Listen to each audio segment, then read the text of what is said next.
Are we close to seeing Mr. Kim here at the White House? Could happen. I mean, they talked about that yesterday. I would have him. Yeah, I think it's something that could happen. Yeah. Hey, he's the head of a country, and I mean, he is the strong head. Mm-hmm. Don't let anyone think anything different. Right. He speaks, and his people sit up at attention. I want my people to do the same. If Trump wins again, America will basically become North Korea. Slightly more subtle, and barely at that, because Trump will be president, and he's the least subtle person ever. But maybe people won't be dancing in the streets when he goes to vote or makes a decree, kind of like they do in North Korea. I mean, not exaggerating. This is Kim Jong-un going to vote. Take a look. 홍서훈 동지에게 투표하셨습니다. But we are already pretty close to it, are we not? I mean, start on a small scale. Here is Trump golfing. Take a look at the celebration of him sinking just like a 10-foot putt. Holy shit!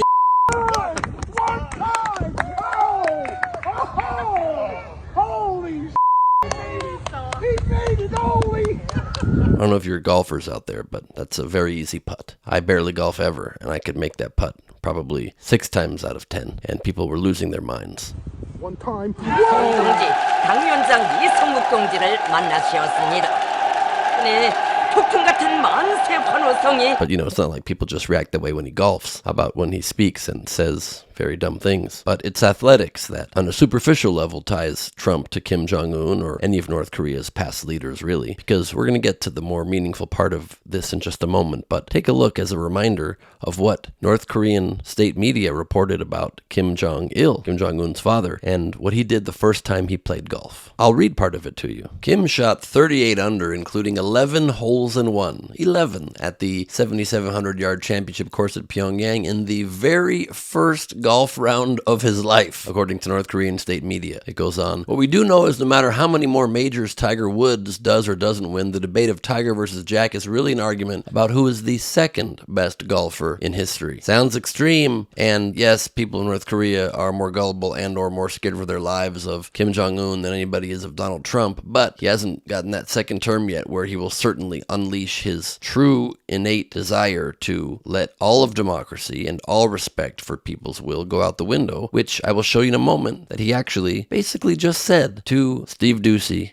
at Fox News. But first, here is some Republican doofus introducing Trump or talking about Trump at one of his rallies the other day and said this about his athletic prowess on the golf course. President Trump, like many of us in the room, is a big-time sports fan.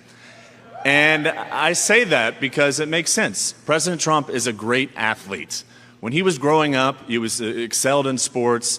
And I'm not sure if I should say this, but just a few weeks ago, President Trump put to shame 2 professional golfers. I ain't going to mention their names, but just know he shot a 70 on 18 holes. And I don't know about y'all, but I would pay good money to see Joe Biden versus Donald Trump on a golf course. That didn't happen. Trump didn't put to shame 2 professional golfers. Trump was also obviously not a good athlete growing up, and this guy obviously is the greatest kiss ass of the week, and probably has his lips still pressed to the ass of the former president because it's where he loves to live the most.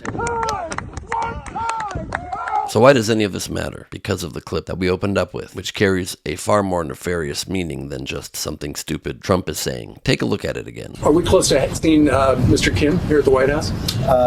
Could happen. I mean, they talked about that yesterday. I would have him. Yeah, I think it's something that could happen. Yeah. Hey, he's the head of a country, and I mean, he is the strong head. Mm-hmm. Don't let anyone think anything different. Right. He speaks, and his people sit up at attention. I want my people to do the same. That could happen. I would have him to the White House. A murderous dictator who makes his people live in fear and dance absurd, very over-the-top dances when pretending like they're excited that he voted in an election that he claims 99.9% of the population show up to because they are forced to vote and because it's a complete sham, which is exactly the kind of election that Trump prefers, obviously. But he says he's the leader of a country. Yeah, leaving out that they are an evil regime led by a literal madman who is a rogue state developing nuclear weapons against the wishes of the world and in violation of international law. But he's the leader of a country, and a very strong leader, make no mistake. And then what makes Trump care about him and willing to embrace him and normalize relations with such a monster is because he wants dictator tips from him. His people stand at attention like this, and that's what I want. He speaks and his people sit up at attention. I want my people to do the same. My people to do. They're not your people. You would be servant of the people, serving for them. But serving for someone or doing something for anybody else is not something you understand, Donald Trump. And so it is no longer okay. It's no longer viable to consider voting for Donald Trump. It doesn't matter what your politics are. Do you want to see America remain a democracy, whatever bit of it we have left, or do you want to see it descend into complete, lawless, authoritarian dictatorship? If that's what you want, you can vote the man in who specifically, repeatedly says that's what he wants. Blind loyalty to be a dictator, literally words out of his mouth, or people that actually respect the norms of this country and the very fragile experiment of democracy that at any moment could go away if a country decides they'd rather dance for dear leader. So we're already not doing great on that measure, but at least hopefully the cult of madness does not win and we are able to still have the country that we know and care about. Otherwise, I apologize for having said this. Dear Leader Trump, please don't throw me into your gulags for speaking truth to power. I was just kidding. And also, you're amazing at golf. I'm Ben Gleib for Rebel HQ. Please don't jail me. 우리 당과 국가 군대의 최고領導자 김정은 동지께서